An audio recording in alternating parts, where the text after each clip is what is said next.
Bonjour, aujourd'hui je vais vous apprendre à faire une galette des rois. Alors pour ça c'est très simple, on a besoin de 2 pâtes feuilletées, de 210 g de poudre d'amande, de 150 g de sucre, de 3 œufs et de 110 à 120 g de beurre. Je vais également vous donner des conseils pour sublimer votre galette des rois. C'est parti? Première étape, on fait la frangipane. On va commencer par mettre les 210 g de poudre d'amande et les 150 g de sucre. Alors c'est important de bien mélanger. C'est une étape qui est souvent oubliée par les cuisiniers, mais ça permet d'avoir une bonne homogénéité dans la frangipane. On ajoute ensuite les 3 œufs. On mélange afin que ça forme un mélange homogène avant d'ajouter le beurre mou. Alors le beurre mou, on aura pris le soin de le mettre pendant 30 secondes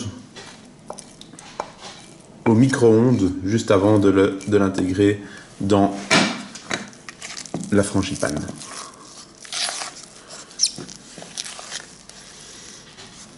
On peut ensuite passer à la pâte feuilletée. Alors pour la pâte feuilletée, ça prend beaucoup de temps à faire, donc je vous conseille de plutôt en acheter une en magasin. Elles sont très bonnes, ça permet de faire sans problème une galette des rois. Vous pouvez aussi décider d'aller en acheter une toute faite chez votre boulanger et on fait des petits trous avant d'étaler sur une hauteur d'à peu près 3 cm.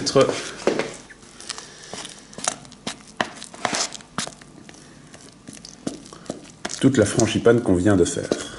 Alors, petit truc, on vous dit généralement de faire 1,5 cm à 2 cm de frangipane. Si vous voulez une vraie galette des rois appréciée par tout le monde, ne lésinez pas sur la frangipane, faites un petit peu plus. C'est ce que les gens préfèrent. On l'étale ensuite sur l'ensemble de la pâte feuilletée. On ne recouvre pas les bords parce qu'une deuxième pâte feuilletée va venir recouvrir la première. Maintenant, on va mettre la deuxième pâte feuilletée au-dessus de la première, mais pour qu'elle colle bien, il faut mettre un petit peu d'eau sur les côtés, sur le bord de la première pâte feuilletée, comme ceci. Sinon, elle ne colle pas bien. Alors on peut prendre la deuxième pâte feuilletée, qu'on va mettre délicatement au-dessus. Hop. Voilà. Alors, un petit truc de nouveau.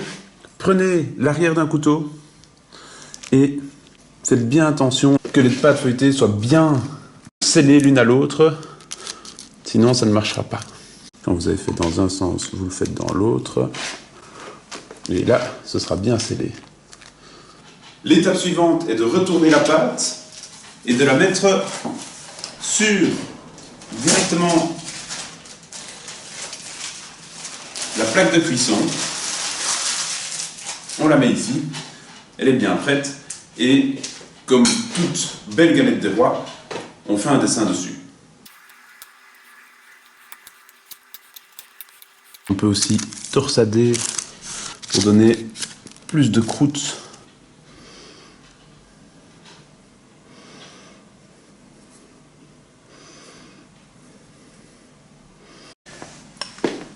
L'étape suivante,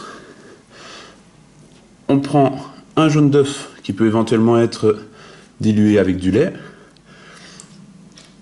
qu'on n'hésite pas à mettre, on n'hésite pas à badigeonner pour donner le côté dorure. Notre galette des rois est presque terminée, mais il faut d'abord percer un petit peu partout des trous pour faire des cheminées, pour que la vapeur s'évacue pendant la cuisson. Alors c'est pas tout à fait fini, maintenant il y a une étape qui est ultra importante, c'est de laisser pendant au moins une demi-heure la galette des rois reposer dans le frigo pour que le beurre puisse se compacter et puis quand ce sera mis dans le four, on aura l'entièreté de la saveur de la galette des rois. Pour la cuisson, je vous conseille de faire préchauffer le four à 230 degrés et quand la galette des rois est depuis 5 minutes dans le four, vous pouvez baisser le four à environ 200 degrés. Après 20 à 30 minutes de cuisson, la galette des rois est prête à être dégustée.